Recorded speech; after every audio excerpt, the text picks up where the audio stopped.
بخاری شریف کی حدیث میں آپ صلی اللہ علیہ وسلم فرماتے ہیں کہ کوئی نبی ایسا نہیں گزرا جس نے اپنی قوم کو دجال کے فتنے سے نہ ڈرایا، اور میں بھی تمہیں دجال کے فتنے سے ڈراتا ہوں جس طرح حضرت نوح علیہ السلام نے اپنی قوم کو دجال کے فتنے سے ڈرایا تھا۔ پھر آپ صلی اللہ علیہ وسلم نے فرمایا کہ میں تمہیں دجال کے بارے میں ایک ایسی بات بتاؤں گا جو کسی نبی نے پہلے اپنی قوم کو نہیں بتائی، اور وہ یہ ہے کہ دجال کانا ہوگا، یعنی اس کی ایک آنکھ خراب ہوگی،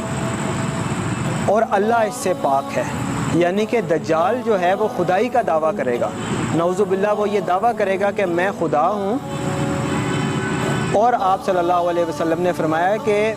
تمہارا اللہ اس سے پاک ہے، تمہارا اللہ کانا نہیں ہے، سبحان اللہ، اللہ سبحان ہے، پاک ہے، وہ ہر کمی، کوتاہی، کجی، گمراہی اور ہر شارٹ کمنگ اور ہر محتاجی سے پاک ہے۔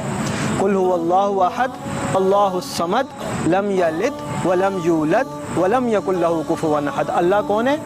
اللہ ایک ہے، اللہ الصمد، اللہ بے نیاز ہے، اس کو کسی چیز کی ضرورت نہیں، میں اور آپ ایمان لائیں یا نہ لائیں اس کو اس چیز کی ضرورت نہیں ہے۔ اللہ اس سے بے نیاز ہے کہ اس کی کوئی محتاجی ہو، وہ کھانا کھائے، اس کو اونگ آئے یا نیند آئے، لا تأخذہ سینۃ ولا نوم، نہ اس کو اونگ آتی ہے، نہ اس کو نیند آتی ہے، نہ اس کے اندر کوئی کوتاہی ہے، نہ اس کو کوئی کمی ہے، نہ اس کو اس چیز کی ضرورت ہے کہ وہ کھانا کھائے، نہ اس چیز کی ضرورت ہے لم یلد ولم یولد، کہ نہ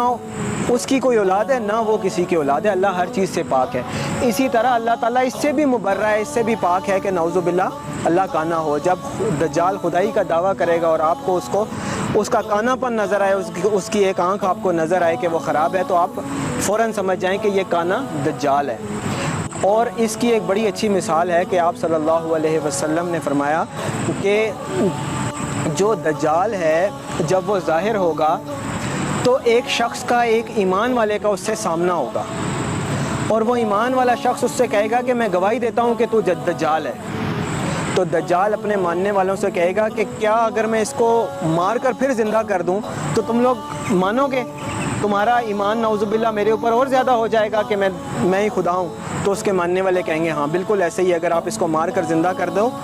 تو ہم تمہیں خدا مزید اچھے طریقے سے مانیں گے۔ تو دجال اس شخص کو چیر کے 2 ٹکڑے کر دے گا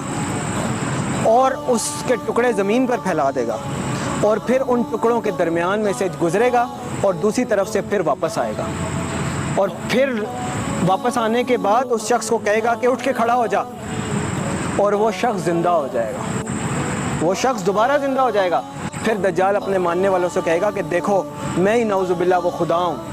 کہ جو زندگی بھی دیتا ہے موت بھی دیتا ہے۔ اس کے بعد وہ شخص جب زندہ ہو کے کھڑا ہو جائے گا تو وہ کیا کہے گا؟ اللہ تعالیٰ نے اس کو ایمان کی دولت دی ہوگی، تو وہ شخص کہے گا کہ میرا ایمان اور بھی پختہ ہو گیا کہ تو ہی کانا دجال ہے، کیونکہ آپ صلی اللہ علیہ وسلم نے یہ بات تو ہمیں پہلے بتا دی تھی کہ وہ اس طرح سے ایک شخص کو ذبح کرے گا، کاٹے گا اور اس میں سے گزرے گا، پھر اس کو زندہ کرے گا۔ تو آپ صلی اللہ علیہ وسلم کی اب متواتر احادیث سے، کئی احادیث سے ہمیں یہ پتہ چلتا ہے کہ فتنہ دجال اتنا بڑا فتنہ ہوگا کہ آپ صلی اللہ علیہ وسلم کی ایک اور حدیث کے مطابق آپ صلی اللہ علیہ وسلم نے فرمایا کہ فتنہ دجال حضرت آدم علیہ السلام سے لے کر قیامت تک وقوع پذیر ہونے والے فتنوں میں سب سے بڑا فتنہ ہے۔